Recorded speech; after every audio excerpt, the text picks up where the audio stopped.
The Seventh Tower by Garth Nix. Book 4, Above the Veil. Chapter 32. The climb down was nerve-wracking. Both Tal and Crow expected to meet hostile spirit shadows at any moment. Every flicker of light startled them, and sometimes that was enough to make them almost slip or lose their grip. Then they would have another pang of fear as they nearly fell off. But no spirit shadows came out of the tower, and they made it safely down to the window that Lokar had described to Crow. Climbing through that, they found the secret stair. It was a very narrow stairway, hidden within the thick wall of the tower. Anyone much larger than Crow could easily get stuck. There were also frequent traps. Crow had to take the keystone out of his pouch and hold it close to his ear, listening to Lokar's instructions as he kept up a running commentary to describe to her where they were. The worst trap was where a rack of razor-edged cleavers swung out across the stairway. The cleavers were positioned at knee, stomach, and neck height, Lokar said. The trap was triggered by treading anywhere but the very center of each of 6 steps.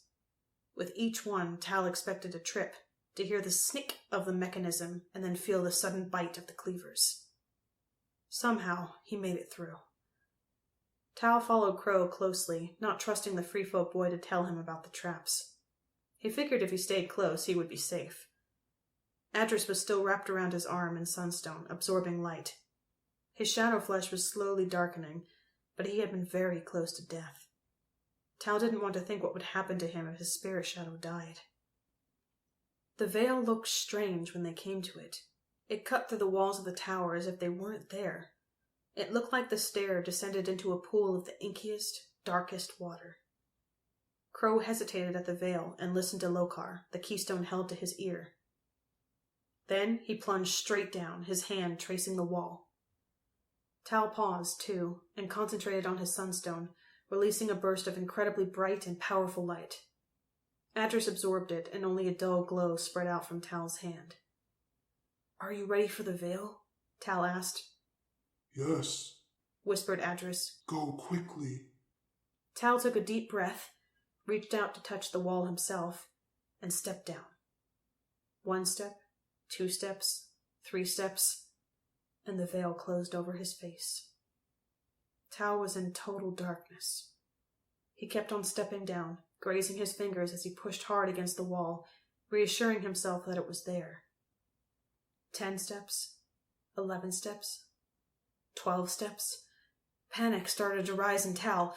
The veil seemed thicker here. Surely it was taking longer than before.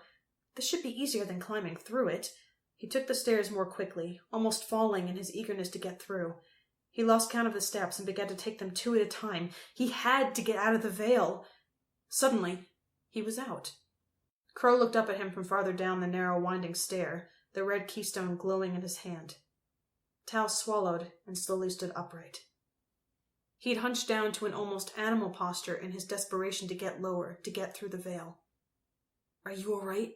he asked Adris. The spirit shadow was still wound around his arm and wasn't moving.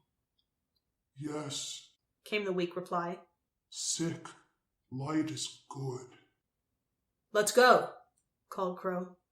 He was clearly in a hurry. At the base of the stair, where a secret panel opened out into a colorless corridor, they had to wait for a pair of spirit shadows to pass. With the panel open a crack, Tal and Crow watched them disappear around the corner. One was a Clenton moorbeast. It had a massive head armored with flanges of thick bone set upon immense shoulders. It ran as often on 4 legs as 2. The other was a dretch, a stick insect and spider combination, like his cousins. But this spirit shadow was larger, and its shadow flesh was stronger and more defined. Tal bit his lip with worry. All the spirit shadows in the castle should be with their chosen. These 2 were free shadows, like the ones in the Red Tower. How many Ainarians were already roaming around the castle while the chosen were in Ainir? They were confident to simply walk the corridors. They didn't expect to meet any opposition. "I think Sushin must be very close to destroying the veil," Tal whispered to Crow. "There are so many spirit shadows already here. We need to talk to Lokar about this as soon as we get somewhere safe." "Maybe," replied Crow. He seemed distracted. "Look, there's another one." Tal bent to look through the gap. The next thing he felt was a terrible shock to the back of his head and an intense pain. Dimly, he realized that Crow had hit him with the hilt of his knife. He tried to get up, but there was no strength in his muscles. He couldn't see properly either. Everything was blurry and the walls and floor were swaying. "Nothing personal, Tal," said Crow, his voice coming from high up and far away. "If you weren't a chosen, you'd be all right. But you are a chosen, and I've got things to do with this keystone that you wouldn't agree with." Tal groaned. He could feel Adris struggling to form himself and attack Crow, but the spirit shadow was still too weak. A glint of steel caught Tal's eye, and a terrible jolt of fear shot through him. "No," he tried to say, as Crow bent down next to him, his knife in his hand. "Your people killed my parents and drove my brother crazy," whispered Crow. "My grandparents went into the Hall of Nightmares too, and were never the same. It is justice to kill any chosen." Despite his words, Crow did not make any move with the knife. He just sat there, looking at Tal. Their gaze met. Tal couldn't see or think properly, but it wasn't hate he saw in Crow's eyes. It was fear, though there was nothing for Crow to fear here. Except himself.